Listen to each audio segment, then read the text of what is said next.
In a world wired for answers, it's hard not to feel like we're failing when we don't have one.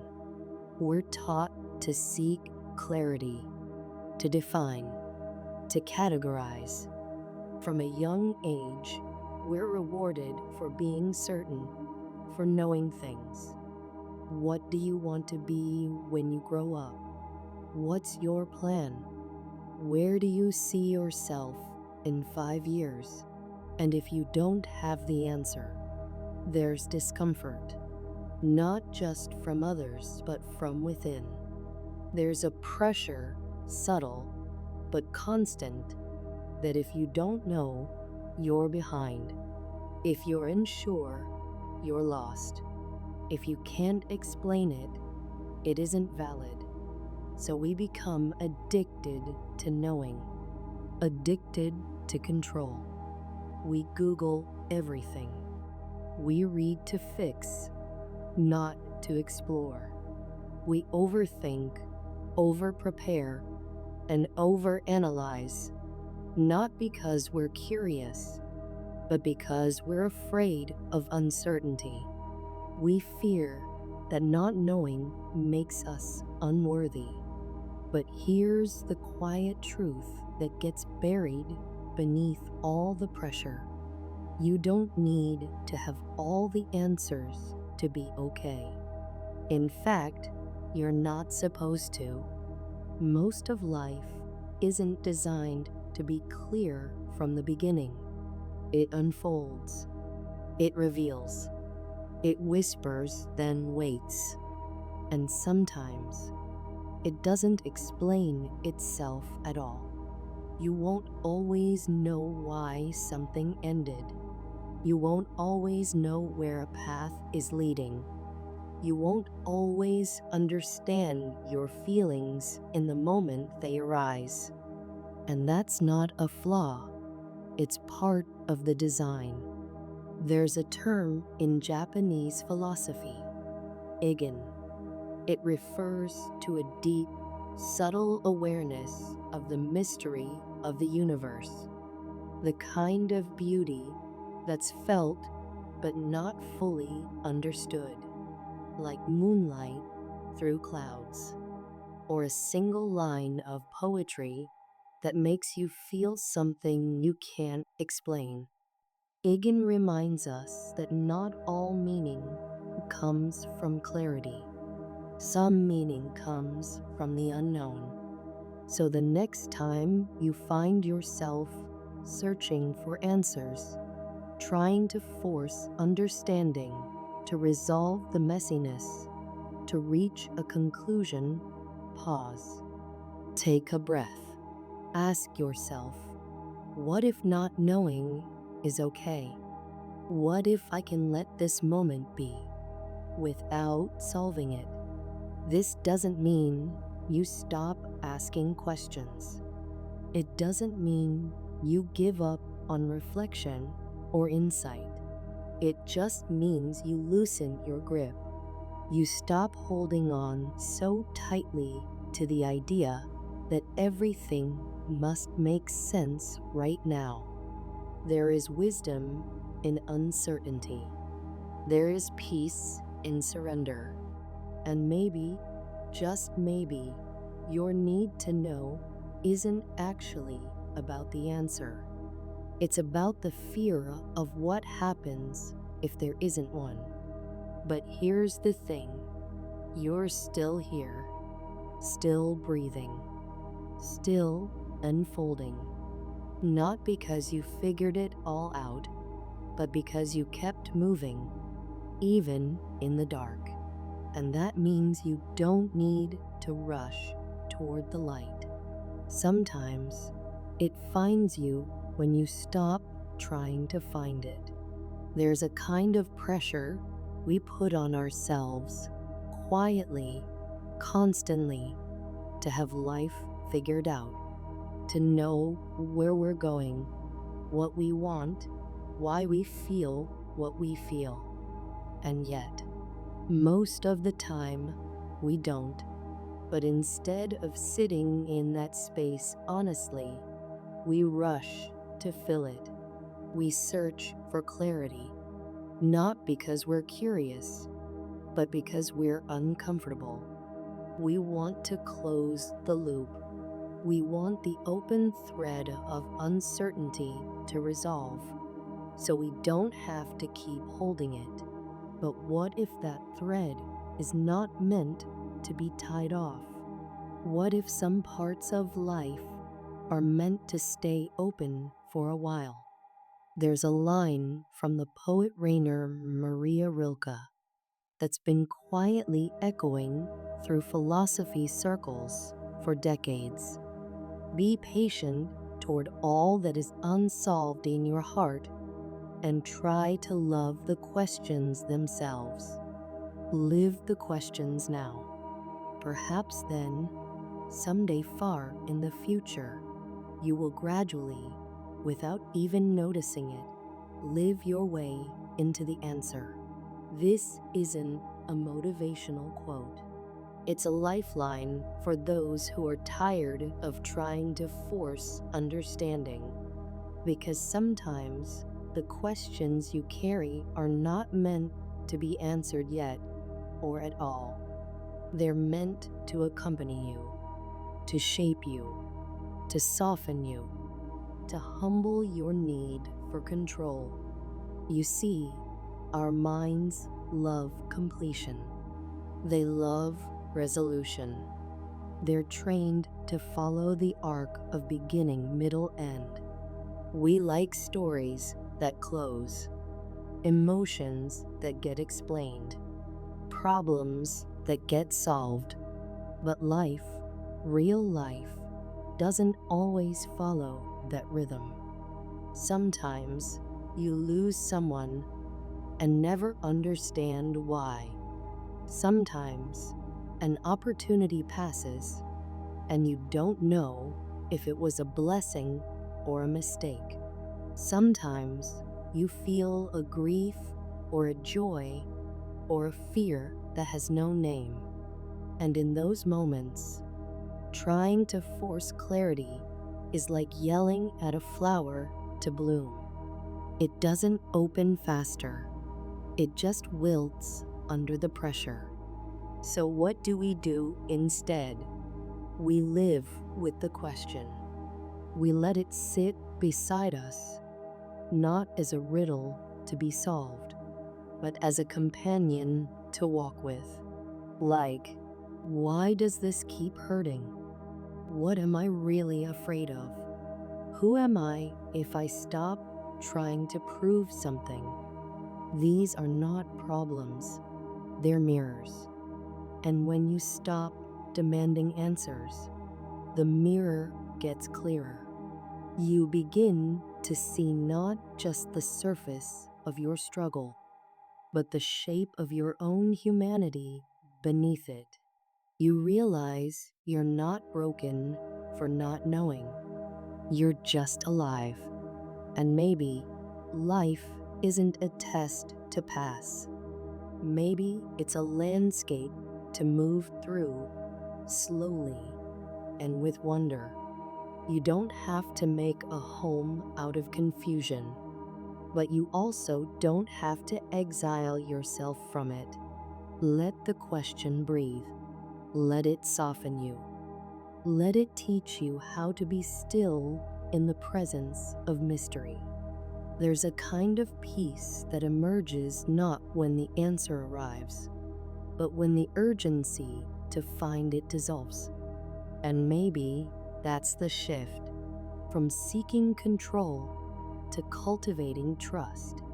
Trust in your path, even when it's unclear.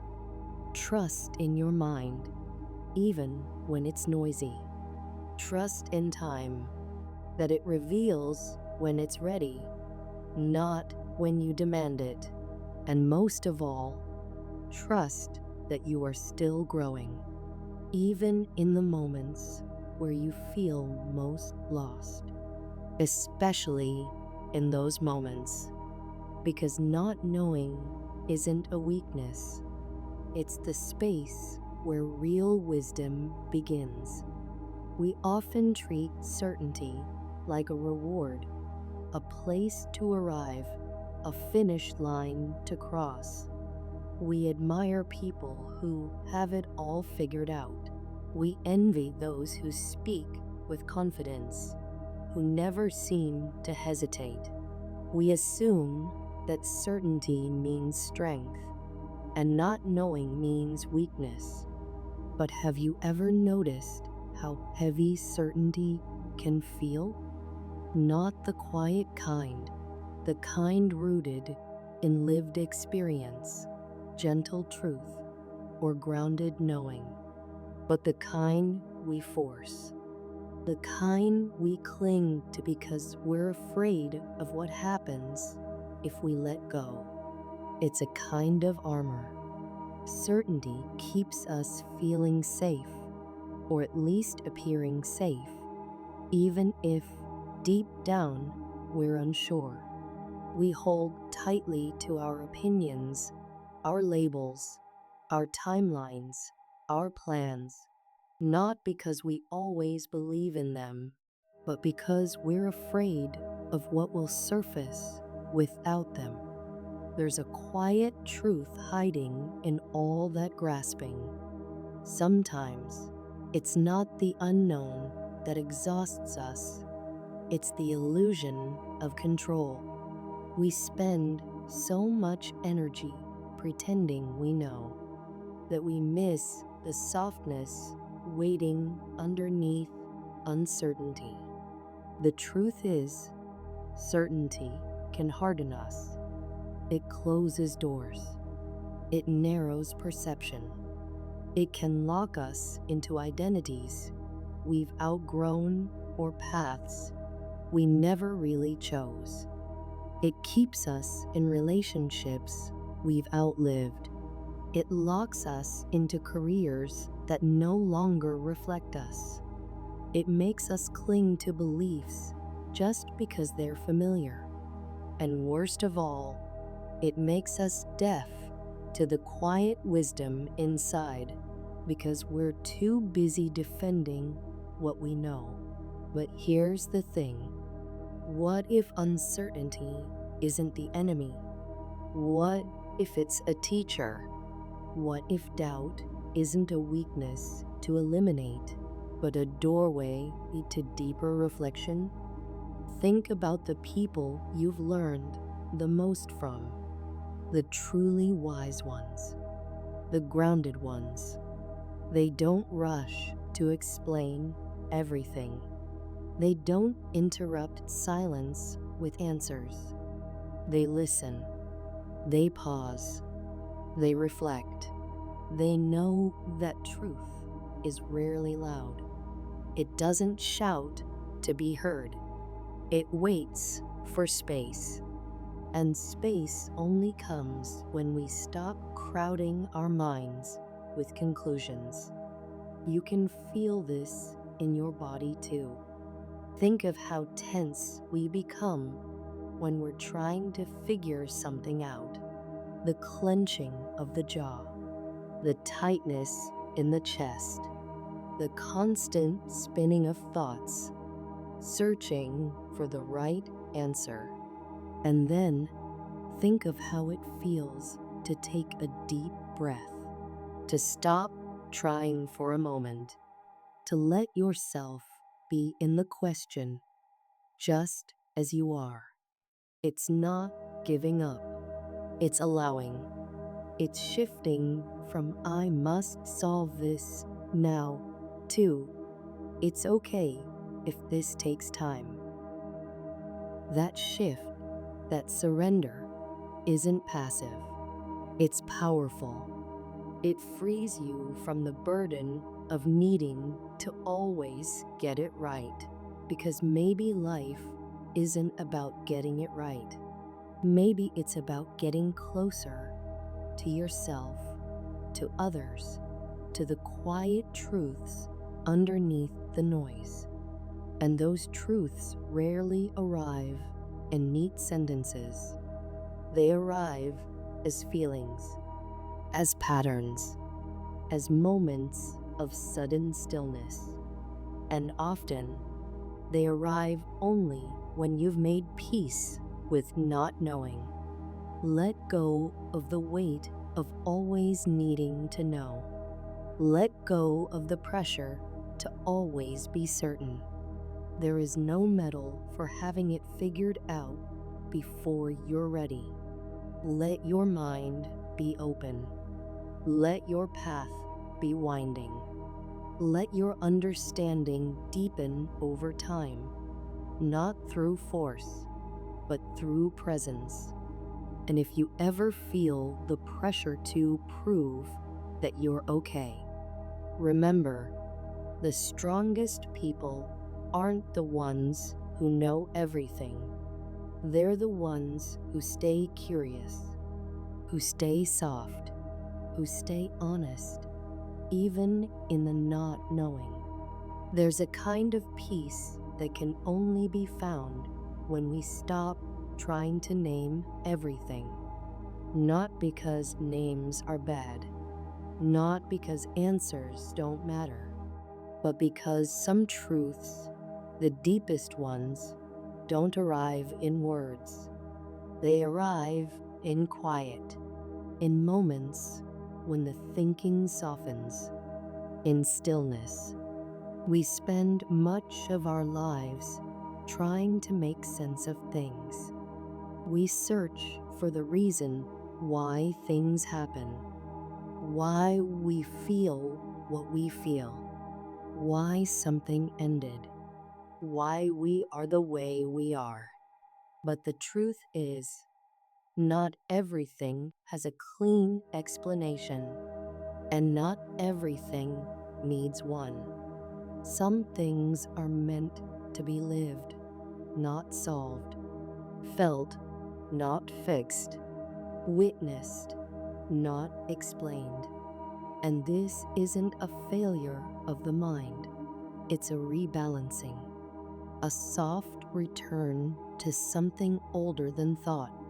Because behind the mind, behind the analyzing, the solving, the grasping, is something still, a presence, a witnessing, a simple being.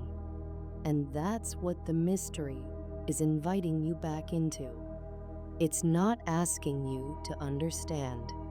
It's asking you to notice the breath, the warmth of your hands, the way your thoughts rise and fall without needing to be chased.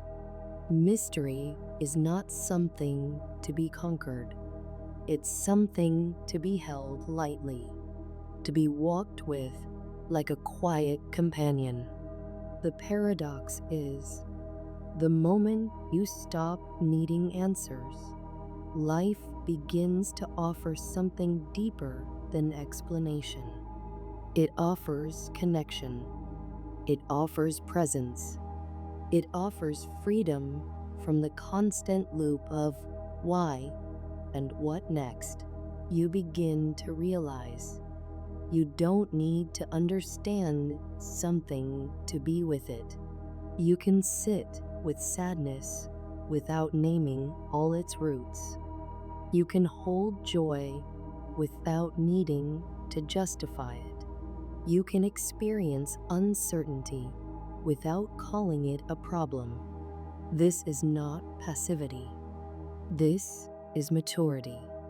This is the moment the mind bows to something greater, not in defeat, but in reverence. There's a reason the most peaceful people often speak in simple phrases. They're not trying to impress you. They're not trying to win you over with how much they know. They've just stopped trying to explain things that don't need explaining. They've let go, not in a dramatic way, not with fireworks or declarations, but quietly, like a leaf falling when it's ready. So here's your invitation. Let go of needing to know where you're going. Let go of needing to label every feeling. Let go of the belief that you must have an answer to deserve peace. You are allowed to rest in the unknown. You are allowed to walk forward without a map. You are allowed to be a question, not a conclusion. And in that space, where the grip softens, where the mind stops resisting, something beautiful unfolds. Not clarity, but trust. Not knowledge, but presence. Not certainty, but peace. You begin to realize that not knowing isn't an absence. It's a doorway into stillness, a doorway into depth, a doorway into yourself. So breathe. Let the mystery be. You don't need to force anything. You don't need to reach for an answer. Just let go and let whatever's true find you.